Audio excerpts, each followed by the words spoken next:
오늘 주시는 말씀은 마가복음 1장 16절에서 20절입니다. 갈릴리 해변으로 지나가시다가 시몬과 그 형제 안드레가 바다에 금을 던지는 것을 보시니 그들은 어부라. 예수께서 이르시되 나를 따라오라. 내가 너희로 사람을 낚는 어부가 되게 하리라 하시니 곧 그물을 버려두고 따르니라. 조금 더 가시다가 세베대의 아들 야고보와 그 형제 요한을 보시니 그들도 배에 있어 그물을 깁는데 곧 부르시니 그 아버지 세베대를 품꾼들과 함께 배에 버려두고 예수를 따라가니라. 아멘. 아멘. 너무나 귀한 찬양 감사합니다. 우리가 오늘부터 새로운 말씀 시리즈를 시작합니다. 예수님의 길, 나를 따르라라는 제목으로 오늘 첫 번째 이야기를 시작하도록 하겠습니다. 지난 2달 동안 우리는 다니엘에 대한 이야기를 나눠왔습니다.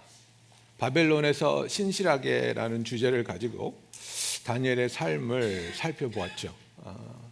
다니엘은 정말 하나님을 모르는, 하나님을 존중하지 않는 세상에서 살았습니다. 믿음을 비웃고 우상 숭배와 성공을 강요하는 문화 속에서 살았습니다. 그러나 그 압박과 유혹에서 무너지지 않고 그는 끝까지 신실한 것을 우리가 보았습니다. 그리고 다니엘서를 마치면서 우리는 이런 질문을 던졌죠. 어떻게 그런 삶을 살 수 있을까? 다니엘은 어떻게 그럴 수 있었고 또 우리는 어떻게 이 맨하탄에 살면서 우리의 신앙을 지킬 수 있을까? 그리하여 우리가 오순절에 성령의 충만함을 구하였습니다. 우리의 힘으로는 할 수 없습니다. 우리의 열심과 노력으로 되지 않습니다. 성령님께서 내 안에 내주하시며 성령의 능력으로 나를 채우시며 감싸시며 이끌어 주실 때에 우리가 신실함으로 주와 동행할 수 있겠습니다 라고 고백하고 우리는 매일 성령의 채워주심을 구하는 삶을 살기로 이야기하였습니다. 그런데 그렇다면 이 말씀을 우리가 붙잡고 하나님께서 원하시는 삶을 살아가고자 할 때에 우리가 성령 충만한 삶을 살 때 그 모습이 어떤 모습인지, 성령 충만한 삶은 어떻게 살아야 하는지 이 이야기를 이제 오늘부터 우리가 시작하고자 합니다. 예수님께서는 우리를 단순히 교인이 되라고 교회로 부르지 않았습니다. 예수님께서는 제자를 부르셨습니다. 우리가 예수님의 그 지상 명령을 보면 가서 교인을 만들어라, 신자를 만들어라 하지 않으셨습니다. 가서 제자 삼으라고 말씀하셨습니다. 그래서 우리의 삶은 예수님을 따라가는 삶, 예수님과 함께하는 삶, 예수님의 제자의 삶입니다. 그래서 오늘부터 우리는 8주 동안 예수님의 길을 걷는다는 것이 무엇인지, 그 삶이 어떤 것인지를 함께 배워 나가기를 원합니다. 예수님은 우리를 제자로 불러주셨다는 것, 오늘 읽은 본문의 말씀 바로 그것입니다. 나를 따라오라. 예수님께서는 제자들에게 나를 존경하고 존중하고 나를 연구하고 그런 말씀하지 않으셨습니다. 예수님은 나를 따라오라고 말씀하셨습니다. 예수님은 우리에게 어떤 정보를 주시려고 온 것이 아닙니다. 예수님은 단순히 일시적인 도움을 주기 위해서 오신 분도 아닙니다. 예수님은 우리를 예수님의 제자로 삼기 위하여 오셨습니다. 사실 성경을 읽어보면 그리스도인이라는 표현은 몇 번 나오지 않습니다. 그러나 제자라는 표현은 셀 수 없이 많이 나옵니다. 예수님께서 원하셨던 것, 단순한 교회 출석자, 교인이 아닙니다. 제자입니다. 예수님께서 어부들을 부르셨습니다. 나를 따라와라. 여러분, 이 그 본문을 읽으실 때 좀 의아하지 않습니까? 그냥 예수님이 갑자기 지나가다가 그물을 이제 갈무리하고 있는 사람들한테 나 따라와. 그러니까 네. 그리고 그물 버리고 아버지 버리고 쫓아갑니다. 왜 그랬을까요?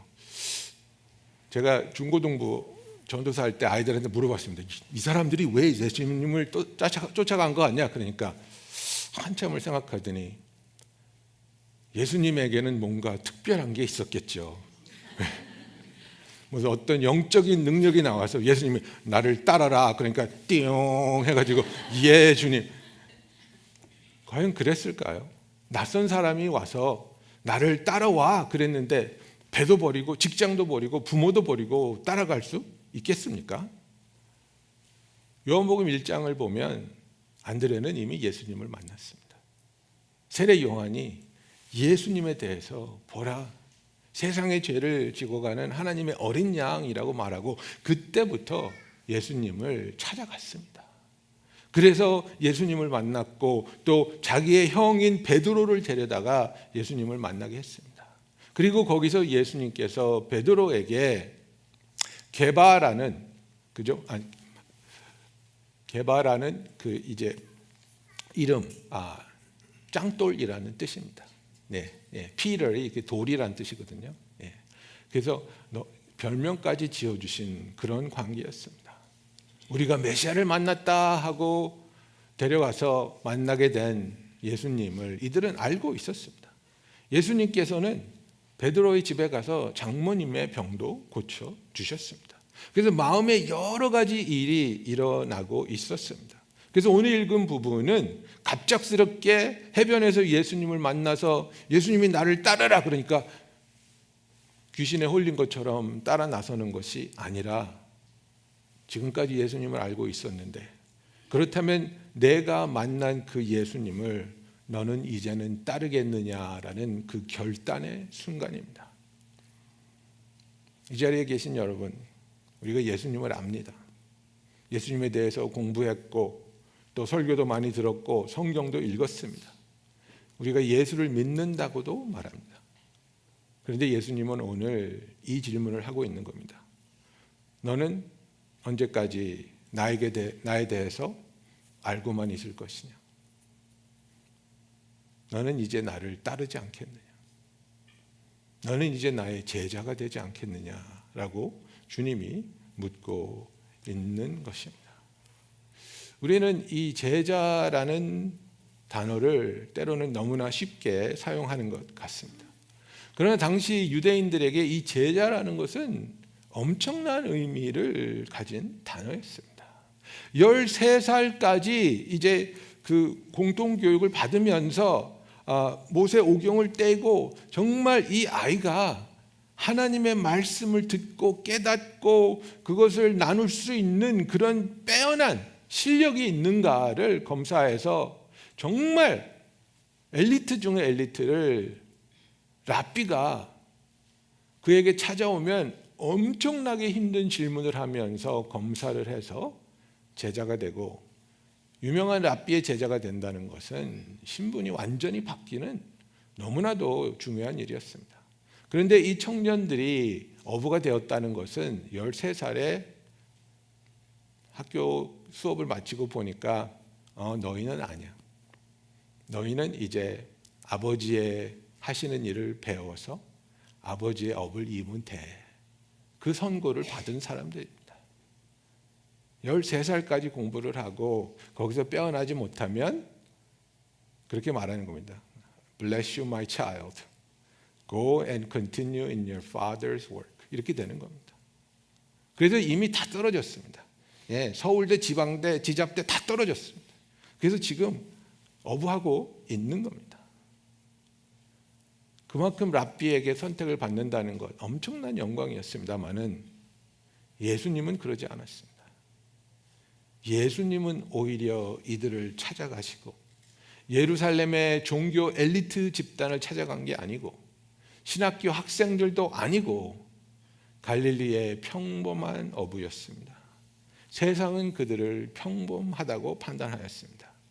그러나 예수님은 그들 안에서 예수님이 하실 그 사역을 보시고 예수님을 통해서 변할 수 있는 그들을 보시고 그들을 불러주셨습니다. 여러분, 이것이 바로 복음입니다. 세상은 우리를 보고 판단할 수 있습니다. 별 볼 일 없다고 말할 수 있습니다. 그러나 예수님은 우리를 불러주신다는 겁니다. 어쩌면 세상이 포기한 사람들을 주님은 택하십니다. 그리고 말씀하고 있습니다. 나를 따라오라고 말씀하십니다. 그래서 이제 1세기 때 그 유대인 사회에서 제자도에 4가지 기둥이 있습니다. 네 가지가 뭐냐면, 첫 번째는 너희 랍비와 함께하라. 그래서 먹고 자고 항상 같이 있는 겁니다. 그리고 두 번째는 너희 랍비를 닮아라. Be like your rabbi. 그래서 제자들이 랍비가 앞서서 가면 바로 그 뒤에 졸졸 따라가면서 랍비가 지나가다가 풀을 하나 뜯어서 입에 물면 그들도 풀을 하나 뜯어서 입에 물었다고 합니다. 그리고 랍비가 가다가 화장실에 가면 또 줄줄이 다 화장실을 갔다고 합니다. 모든 것을 랍비에 맞춰서 랍비가 하던 것을 따라 했다고 합니다. 그러나 그들이 그렇게 제자가 되고 랍비를 따르는 이유가 무엇입니까? 세 번째, 결국은 랍비의 그 가르침, 랍비의 사명을 계속해서 이어서 이루어가기 위함입니다. 그리고 가장 궁극적인 이유, 결국은 랍비를 사랑하게 되는 그 관계로 들어가야 하는 것입니다. 그래서 보겠습니다. 제일 첫 번째 목표는 공부가 아닙니다. 함께 하는 겁니다. 함께 먹고, 함께 걷고, 함께 여행하고, 랍비의 삶을 가까이에서 보는 겁니다. 예수님께서도 그렇게 말씀하신 겁니다. 나를 따라오라, 나와 함께 하자. 많은 사람들이 예수님을 위해서 많은 일을 할 수 있습니다. 사역 때문에 정말 바쁠 수도 있습니다. 그러나 자칫 잘못하면 예수님과 함께하는 시간이 줄어드는 것을 우리는 발견합니다. 예수님을 위해서 일을 하기 때문에 예수님과 보낼 시간이 없다는 것, 모순적이지 않습니까? 여러분, 우리가 자녀를 키우면서 부부 생활을 하면서 어려운 부분이 무엇입니까? 때로는 정말 내가 일을 많이 해야 되는 그런 부담이 있습니다. 키우기 위해서, 학비를 벌기 위해서, 뒷바라지하기 위해서. 그래서 정말 열심히 일을 하는데, 사랑하기 때문에 이렇게 일을 하는데, 그러다가 자칫 내가 잘못하면 어떻게 됩니까? 가족과 보내는 시간이 없구나. 의미 있는 대화를 한 지가 오래되었구나. 같은 식탁에 앉아서 밥 먹는 시간이 줄어들었구나. 정말 중요한 것을 우리가 놓칠 수 있다는 겁니다. 주님이 원하시는 것, 우리가 주님과 함께하는 것을 말합니다. 우리는 사역을 위해서 관계를 희생시킬 수 있다고 생각하지만 주님은 사역보다 관계가 먼저라는 것을 우리에게 알려주기 원합니다. 제자의 삶이라는 것, 예수님을 위해서 사는 것보다 먼저 예수님과 함께 사는 것에서 시작된다는 것입니다. 두 번째, 랍비를 닮아라. Be like your rabbi입니다. 그래서 유대인들 사이에는 이런 말이 있었습니다. 랍비의 먼지로 덮여라. Be covered in the dust of your rabbi. 이런 말이 있었습니다. 왜냐하면 랍비 바로 뒤를 따라 걸어가면 거기 중동지대니까 사막이고 먼지가 많으니까 먼지가 풀풀 일어나죠. 그 풀풀 일어나는 먼지를 뒤집어 쓰면서 랍비를 쫓아가는 겁니다. 그래서 랍비의 먼지가 나를 뒤집어 덮는 겁니다. 그만큼 가까이 따라가라는 뜻입니다. 왜 그렇습니까? 랍비를 닮기 위해서입니다. 제자의 목표는 랍비를 닮는 것입니다. 랍비 같은 사람이 되는 것입니다. 예수님의 제자라 함은 예수님을 닮는 것입니다. 예수님의 그 모습, 그 가르침, 그 성품을 우리가 닮아가야 하는 것입니다. 나는 얼마나 예수를 닮았습니까? 나에게서 얼마나 예수님의 모습이 드러나고 있습니까? 내가 하는 생각, 내가 하는 행동, 얼마나 랍비의 예수 그리스도의 모습이 우리의 삶에서 드러나고 있습니까? 우리가 신앙생활을 얼마나 오래 했는데, 그 질문에 있어서 정말 중요한 것은 몇 년을 했느냐가 중요한 것이 아니라 나는 주님과의 관계 속에서 얼마나 주님을 닮아가고 있는가가 중요한 것입니다. 예수님의 제자의 삶이 그렇습니다. 예수님처럼 사랑하고자 하는 것입니다. 예수님처럼 용서하고자 하는 것입니다. 예수님처럼 겸손하며 남을 섬기고자 하는 것입니다. 예수님처럼 전적으로 하나님을 믿고 순종하고자 하는 것입니다. 이것이 성령님의 사역입니다. 우리 안에서 내주하시며 우리가 그 말씀을 듣고 믿고 순종할 때에 성령님은 우리 안에서 예수님의 성품을 만들어 가시는 것입니다. 우리는 단순히 교회에 다니는 사람으로 남아 있어서는 안 됩니다. 우리는 매일 매순간 예수님을 닮아가는 참된 제자가 되기를 예수님의 이름으로 축원합니다. 그래서 세 번째 기둥이 무엇입니까? 바로 랍비의 사명을 이어가야 한다는 것입니다.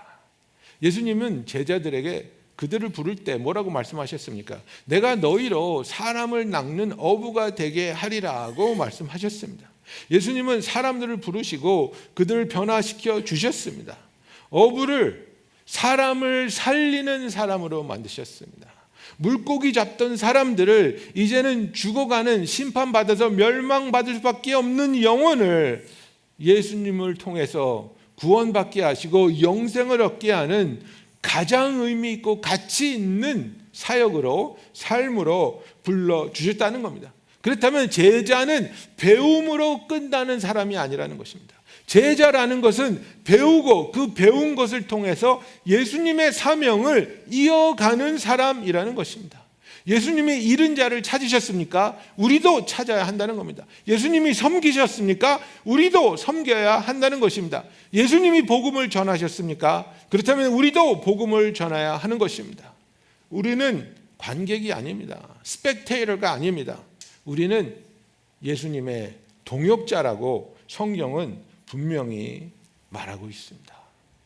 나는 얼마나 예수님의 사역에 동참하고 있는가, 쓰임받고 있는가, 그 사역에 쓰임받기 위해서 나의 삶을, 나의 계획을, 내게 허락하신 모든 것을 나는 하나님께 맡겨드리고 있는지 돌아보기 원합니다. 그래서 네 번째는 이것이 가장 중요합니다. 왜냐하면 이 네 번째가 이 모든 것을 가능하게 하는 힘입니다. 사랑입니다. 여러분 그렇지 않습니까? 사랑하면 함께 있고 싶습니다. 사랑하면 닮고 싶습니다. 사랑하면 그 사람이 중요하게 여기는 것이 나에게도 중요해집니다. 사랑하면 그 사람을 위해서 희생하는 것이 희생으로 느껴지지 않고 기쁨이 됩니다. 우리는 잘 기억합니다. 베드로가 예수님을 3번 부인하고 절망에 빠졌을 때, 수치에서 헤어나지 못할 때 예수님이 베드로를 찾아가셨습니다. 그리고 베드로와 재회했을 때 사명을 다시 맡기기 전에 예수님이 질문을 3번 하셨죠. 무엇을 알기 원하셨습니까? 무엇을 확인해 주기 원하셨습니까? 배반하지 않을 거지? 미안하지? 앞으로는 잘할 거지? 단디해라? 이런 말씀하지 않았습니다. 요한의 아들 시몬아, 내가 나를 사랑하느냐? 3번이나 물으셨습니다. 내가 나를 이해하느냐? 네가 나를 위해서 일할 수 있느냐? 이제는 두려워하지 않고 희생할 수 있느냐? 이런 거 묻지 않으셨습니다. 사랑을 물으셨습니다. 제자의 핵심은 사랑입니다. 나를 사랑하신 그 사랑을 내가 깊이 품을 때에 나를 위한 그 사랑이 나에게 현실로 다가올 때 우리는 그 예수님을 사랑하게 되는 것입니다. 우리의 삶이 나의 이익을 위한 이용하려는 그런 관계가 아니라 나를 사랑하시는 그 사랑을 내가 경험하였기 때문에 변치 않는 조건 없는 그 신실하신 사랑을 내가 누리고 있기 때문에 나를 사랑하시는 그 주님을 사랑하는 저와 여러분이 되기를 예수님의 이름으로 축원합니다. 그래서 우리는 베드로와 안드레, 야고보, 요한이 예수님을 즉시 따라간 그 이유를 깨닫게 되는 것입니다. 단순히 직업을 버린 게 아닙니다. 더 가치 있는 삶을 발견한 것입니다. 여러분 생각해 보십시오. 너무나도 평범한 갈릴리의 어부였습니다. 아무것도 특별한 것이 없는 그런 삶이었습니다. 그런데 어느 날 하나님의 아들이 그를 찾아오셨습니다. 그리고 말씀하시는 겁니다. 너 나와 함께하자. 너는 나를 닮을 수 있어. 너는 이제 영원한 의미와 가치가 있는 삶을 위해 쓰임 받을 수 있어. 너는 내 사명을 이어갈 수 있어. 이것보다 더 의미 있고 더 큰 영광이 어디 있겠습니까? 그래서 그들은 배를 버리는 것입니다. 그래서 그들은 그물을 내려놓는 것입니다. 그 배가, 그 그물이 가치가 없어서가 아닙니다. 예수님이 훨씬 더 가치 있었기 때문입니다. 예수님을 만난다는 것, 예수님과 함께 한다는 것, 예수님을 배우고 예수님을 닮는다는 것, 그리고 예수님이 가지고 있는 그 놀라운 고귀한 사명을 내가 그와 함께 동역자로서 섬길 수 있다는 것, 여러분, 그리고 그분을 내가 사랑할 수 있다는 것, 얼마나 놀라운 일인지 모릅니다. 여러분, 여기 계신 여성분들, 저기 젊은 분들도 계시고 또 이제 더 이상 젊지 않은 분들도 계신데 정말 파릇파릇할 때 그런 마음 있지 않으셨습니까? 누가 나를 좋아한다 그러면 막 기분이 나빠요.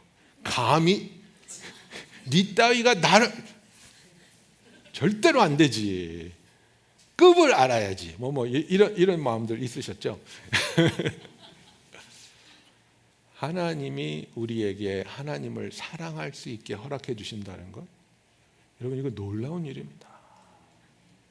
하나님이 우리를, 죄인인 우리를 단순히 용서하여 주시고 멸망하지 않게 막아주시는 것뿐만 아니라 우리를 그분의 자녀 삼아 주시고, 자녀된 우리가 하나님이 우리를 사랑하는 것처럼 우리도 하나님을 사랑할 수 있게 우리를 불러주신다는 것, 그리고 그 사랑을 받아주신다는 것, 그렇기 때문에 우리가 주님의 제자가 될 수 있다는 것, 이것만큼 의미 있고 가치가 있는 일은 없습니다.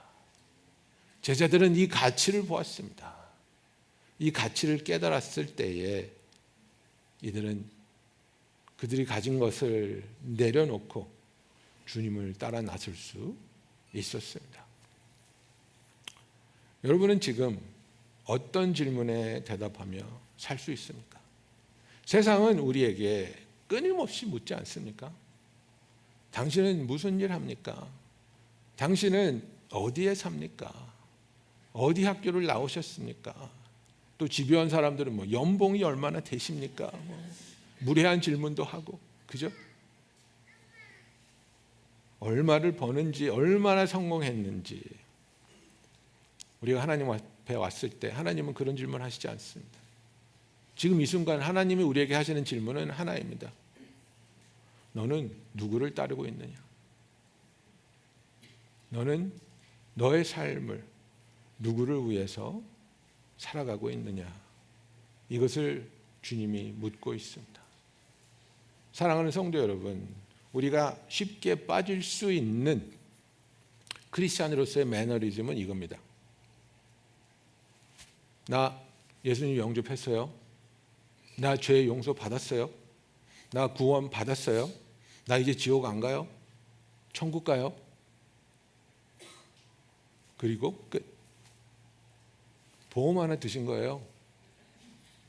천국 가는 보험, 그리고 끝이라고 생각합니다. 여러분, there is so much more. 하나님은 단순히 우리를 지옥 안 가게 막아주시려고 예수님을 보낸 게 아닙니다. 우리가 구원을 통해서 영원한 형벌을 벗어나게 될 때, 그리고 하나님과 우리 사이를 막고 있는 그 죄의 문제가 해결됐을 때, 그래야 우리가 구원을 받고 하나님의 자녀가 되었을 때 우리는 하나님이 가장 원하시는 하나님과의 그 친밀한 관계 속에서 하나님과 영원을 함께 보내며 하나님의 그 소중하고 의미 있고 가치 있는 일을 위해서 우리가 부르심을 받고 쓰임을 받기 위한 이 관계로 우리가 초청을 받고 있는 겁니다. 사랑하는 성도 여러분, 단순히 지옥 가지 않음에, 단순히 천국이 나에게 주어졌기에 그것으로 만족하십니까? 그런 거하고 똑같은 것 같아요. 열심히 공부해서 유명한 대학에 붙었어요. 뭐 하버드가 됐든 서울대가 됐든 붙었어요. 그리고 사람들에게 말합니다. 야, 나 하버드 붙은 사람이야. 서울대 붙은 사람이야. 언제 졸업하셨어요? 아, 졸업은 안 했어. 그냥 붙었어. 하버드 붙은 게 왜 의미가 있습니까? 거기 들어가서 공부하고 졸업을 해야 그 교육을 받는 데 의미가 있는 거 아닙니까? 여러분, 많은 성도들이 그렇게 삽니다. 나 천국 붙었어? 이제 지옥 안 가? 하나님이 왜 우리를 천국 가게 해주셨을까요? 하나님이 왜 우리를 자녀 삼아 주셨을까요? 그 관계를 통해서 우리가 주님을 경험하고 주님을 알아가고 주님을 닮아가고 하나님의 형상대로 창조한 우리들이 온전히 회복되는 그 날과 그 영원 동안 우리와 함께하기 위해서 우리를 구원해 주셨는데, 우리는 단순히 성도로서 남아있겠습니까?